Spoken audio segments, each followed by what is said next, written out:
Mənə göndərilən Azərbaycanın Eurovisionda verdiyi xallarla bağlı olan videolardan sonra hal-hazırda Azərbaycanın xüsusilə İsrailə verdiyi 12 xal videoları və türklərin buna nifrət qusmaqları bütün günü qarşıma çıxır. Mən normalda bu tipli heç bir komment oxumuram. Çünki insanların bu qədər aqressiyaya və nifrətə meyilli olmağı üzür məni. Amma bir neçəsinə gözüm sataşdı. Xoş deyil, mənalı da deyil, çox mənasızdır. Nəysə, sözümün canı bu deyildi. Bunlardan sonra fikirləşməyə başladım mən özümün pozisiyam haqqında. Çünki mənim İsrail və Fələstin arasında olan müharibədə həmişə mövqeyim bəllidir. Mən heç vaxt digər tərəfə haqq verməmişəmmi deyim, haqq verməmişəm deyil də dəstək olmaram deyə fikirləşmişəm. Bu kimi sözlər də istifadə eləyəndən sonra insanlar duyğusal manipulyasiyalara başlayırlar. Bəs ölən uşaqlar, bəs günahsız insanlar. İndi biraz bu barədə fikrimi paylaşmaq istəyirəm. Mən müharibə bölgəsindənəm. O müharibə mənim evimin bir neçə kilometr uzaqlığındaydı və mən gözümlə gördüyüm heç bir şey unuda bilmərəm. Təəssüf ki, gözümüzdən çox şey gördük biz orada. Və həmən müharibədə insanların mövqeləri mənim üçün çox vacibdir. Mən heç vaxt bu mövzuda obyektiv fikirdə deyiləm. Baxmayaraq ki, mən çox humanist insanam. Bu mövzu mənim üçün obyektivlikdən kənardır. Mənim də pozisiyam bu mövzuda da bəllidir. Azərbaycanın pozisiyası kimi bir növü belə deyim. Nəysə, nə danışacaqdım, hardan bağlayacaqdım bu söhbəti? Deməli, müharibə getdiyi vaxtı mən Ufazda oxuyurdum və Covid, müharibə, mənim cəbhə zonasından olmağım, limitli internet aksesi, internetə daxil olma icazəsi, cəbhə bölgəsi olduğumuz üçün bizdə bu aktual idi. Bir çox stoplarımız var idi. Və bu stoplara rəğmən dərslərə girirdik, iştirak eləyirdik.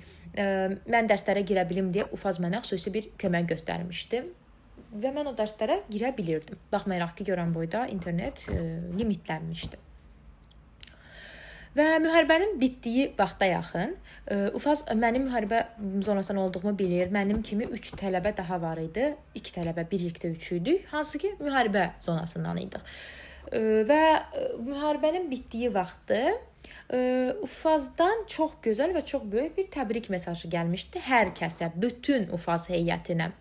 Müəllimlər, tələbələr, personal, içəridəki hər kəsə. Bir çox xarici müəllimimiz təbriklərə qoşulmuşdu, çox xoş diləklərini bildirmişdi, yaxşı sözlər yazmışdı.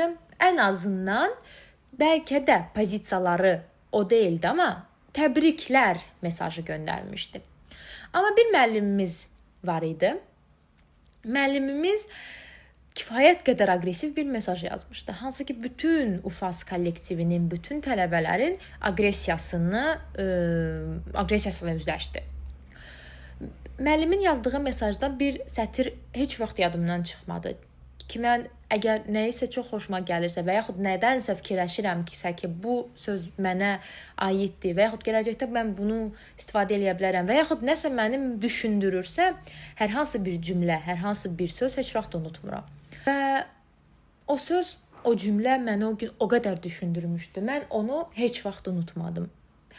Müəllim mesajın axırında dünyanın hər bir yerində bitən hər bir müharibə bir qələbədir yazmışdım.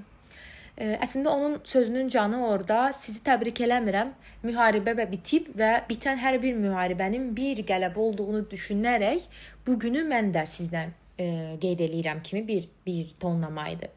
Əlbəttə ki, o müəllim bütün Azərbaycanlı bir safın içində belə bir şey yazmağına görə Ufaz heyətindən uzaqlaşdırıldı. Baxmayaraq ki, davamlı gedib gələn və dərs keçən invited professor deyirdik biz, dəvət olunmuş müəllim idi.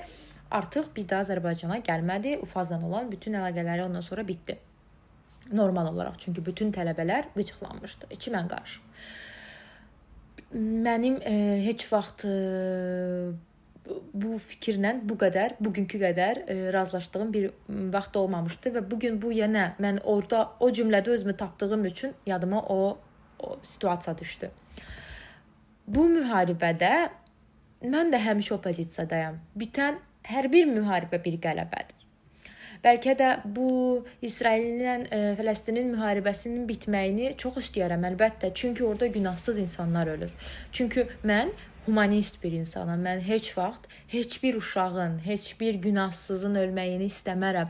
Amma müharibə kirli bir oyundur və müharibə eləyən iki dövlət arasında mütləq ölüm olur. Öz dövləti onu düşünmürsə, kənardan gələn heç bir şəxs, heç bir humanistlik pərdəsi altına girib özünü göstərməyə çalışan heç bir şəxs gözümdə dəyər sahibi deyil.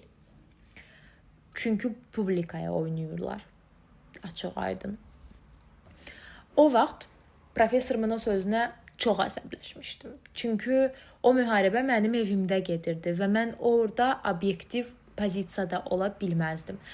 Amma bugün mən o professorumu o qədər yaxşı başa düşdüm ki, xaricdən, kənardan iki dövlətin müharibəsinə baxanda əlbəttə ki, birinci növbədə faktdır ki, sənə hardasa xeyir verən tərəfi dəstəkləyəcəksən. Bu öz yerində. Bu faktor da var. Amma ikinci növbədə vecin olmayacaq. Deyəcəksən ki, bitsin, heç kəsə heç nə olmasın, mən buna sevinərəm, mən çünki insanam. Amma digər tərəfi də yalandan xarakter sahibi heç bir insan tərifləməz, təbrik eləməz. Vaxt bəlkə də daha gənc idim, daha spılçivaya deyirik də, yəni çox tez reaksiya verən idim. İndi fikirləşəndə çox mənə mənalı gəldi. Dünyanın hər bir yerində bitən hər bir müharibə bir qələbədir. Ümidvaram ki, heç kəs ölməz. Ümidvaram ki, heç vaxt heç kəs həqiqətən itkinin nə demək olduğunu bilməz. Təəssüf ki, bunu bilən bir insan olaraq heç kimə onu arzulamıram. Amma insanları da daha çox sevgiyə çağırıram. Çünki nifrətini qışqırmaq asan gəlir insanlara, amma sevgisini heç vaxt paylaşmaq asan gəlmir. Məncə, mən sevdiyimi çox tez-tez deyən insanam. Mən sevdiyimi göstərən də bir insanam. Sevirəm sözünü də məncə məndən çox tez-tez eşidir sevdiyim insanlar. Çünki sevgi göstərilməyi çətin, amma insanların ehtiyacı olan çox böyük bir faktdır həyatlarımızda. Ümidvaram ki, nifrət qusan o şəxslər heç vaxt yerlərimizdə ola bilməyəcəklərini başa düşərlər. Çünki hər birimizin həyatı, hər birimizin pozisiyası, hər birimizin verdiyi müharibə fərqlidir. Gördükləri fərqlidir. Heç kəs tam obyektiv heç vaxt ola bilməz, amma yenə də biraz daha dərin düşünməyə dəvət edirəm bəzi şəxslər. Professorumun o cümləsinin məndə bu qədər əslində dəriniz buraxdığını mən də bilmirdim, amma sən demə buraxıbmış. Müharibə olmasın, hər zaman sülh olsun. Hər bir ölkədə, hər bir dövlətdə, dünyamızın hər bir yerində.